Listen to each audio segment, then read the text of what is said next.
একজন বাবা মা কোনোদিন চায় না তার সন্তান নষ্ট হয়ে যাক, কথা ঠিক না? একজন মা বাবা কোনোদিন চাইবে না যে আমার সন্তানটা নষ্ট হয়ে যাক। অন্য ছেলেদের সাথে মিশেছে, এ জগতের হাওয়ায় উড়ে উড়ে সে মাদক সেবন, বিভিন্ন বাজে ছেলেদের সাথে মিশে তার সন্তানটা নষ্ট হয়ে যাক।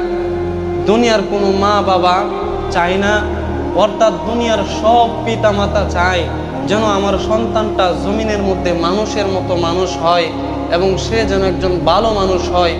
এই আশা দুনিয়ার একজন মা বাবার থাকে, কথা ঠিক না?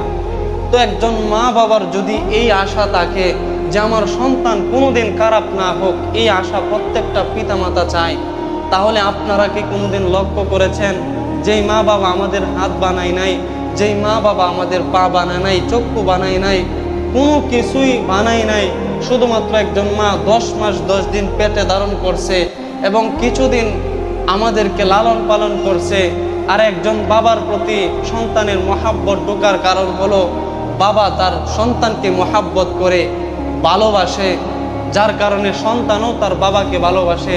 তো এতটুকুর কারণে যদি একজন পিতামাতা কোনো দিন তার সন্তানকে নষ্ট হোক এটা না চায়, তাহলে আপনারা বলেন যেই মালিক আমাদেরকে এত মহাব্বত করে, এত ভালোবাসে, নিজ কুদরতি হাতে যিনি বানিয়েছেন আমাদেরকে, আমাদের চেহারা তিনি বানিয়েছেন এত সুন্দর করে, তাহলে সেই আল্লাহ কি কোনোদিন চাইবে আমরা জাহান্নামে যাই?